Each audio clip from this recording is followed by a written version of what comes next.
It's an annual tradition in our nation's capital. Bikers from around the country ride through Washington, D.C. for the Rolling Thunder Ride for Freedom this weekend. That's right. The annual event honors POW and Missing in Action service members, and today kicks off their 30th anniversary of the ride. Joining us now, the founder and executive director of Rolling Thunder, Artie Muller. Good to have you here, Artie. How are things going so far this morning?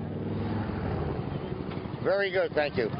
We're filling up the parking lots. They're almost overflowed right now. Well, give us a sense of how many. Here's a fact for you: 82,547 unaccounted U.S. military members since World War II. Talk to us about that number and the meaning that it has for you today. Well, that's why we do this, because our government has forgotten those that they left behind in all past wars. They've always accounted for money. They've always accounted for their equipment, but they've never accounted for those that are missing in action and prisoners of war.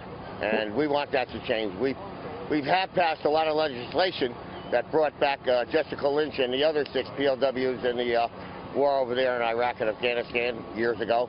And we want our government to work on bringing home those in the past wars.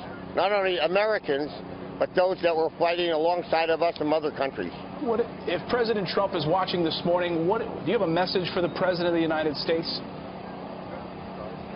Yes, I'd like to ask the President of the United States, President Trump,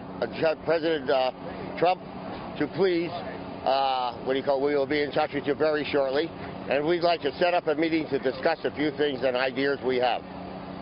If you would, Artie, I mean, so much of the Rolling Thunder is founded by Vietnam veterans who were treated disgracefully when they came home from combat. How much of what you do here is to make sure this country never forgets and never does what it did to you guys to future generations?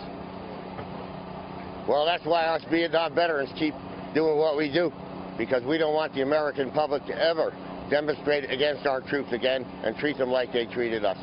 What has been the response? You can demonstrate against the war, but don't demonstrate against the troops. Right, well said, well said. What has been the response 30 years into doing this and honoring the sacrifice of our fallen troops and those that have been forgotten? What has been the response? Everybody that's here is very proud to be here. I met earlier today, I met some Australian Vietnam veterans that are here to support us, and they've been coming for years. We've had supporters coming from the Netherlands, from Guam, Wake Island, all over the world, and they fly their bikes in and they ride with us for the issue. Yeah, beautiful day for Rolling Thunder. Artie Muller, good to have you with us. Have a great day today. Enjoy it. Thanks Artie. For what you're doing.